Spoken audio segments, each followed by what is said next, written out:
Increased Income with Coffee and Bananas by www.buyorganiccoffee.org. Sustainable agriculture is good for the planet, and shade-grown coffee is ideal. Unfortunately, in Uganda in East Africa, coffee farmers had been encouraged to cut down the highland forests to plant coffee. A new approach confirms the value of growing coffee in at least partial shade and is more profitable as well. All Africa reports about climate-smart coffee and bananas and the increased coffee farmers' incomes.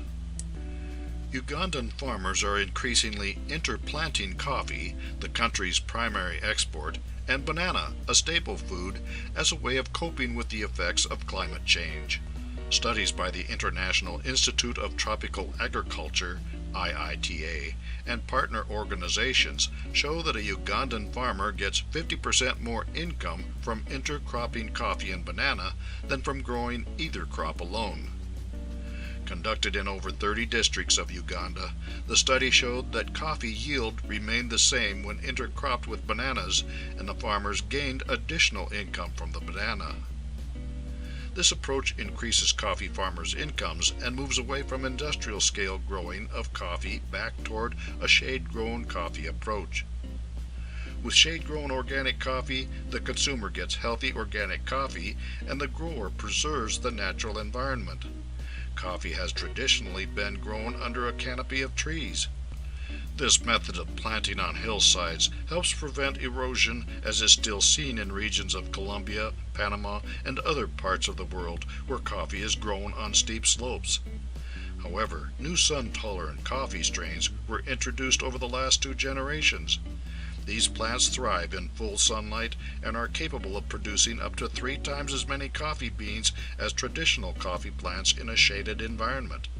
Unfortunately, in order to boost production rates, growers use synthetic fertilizers, herbicides, and insecticides to protect the monoculture of coffee that they plant. By taking coffee out of its more normal habitat, growers subject it to the same risks as other field crops and orchards in which individual infective pests can enter and destroy a crop.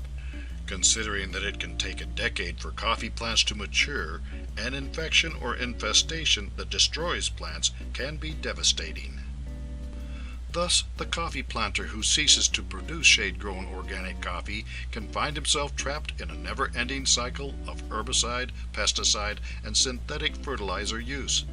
The consumers of this coffee pay the price. At least growing coffee with bananas is an economically viable step back toward traditional shade-grown coffee. The home of Robusta. Uganda is where Robusta coffee beans got their start, according to Coffee Review. Uganda, situated in the Great Lakes region of Central Africa at the headwaters of the Nile, is the original home of Coffea canfora, or Robusta.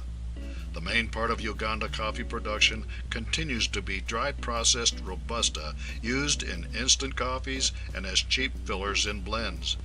Uganda also produces excellent wet-processed Arabicas, however, virtually all grown by villagers on small plots. Coffee marketed as Wuger is grown on mountains bordering Zara along Uganda's western border. More admired is Bugasu and Bugishu from the western slopes of Mount Elgin on the Kenya border. Bugasu is another typically winey, fruit-toned African coffee, usually a rougher version of Kenya. Coffee farmers in Uganda are seeing increased income with coffee and bananas planted side by side.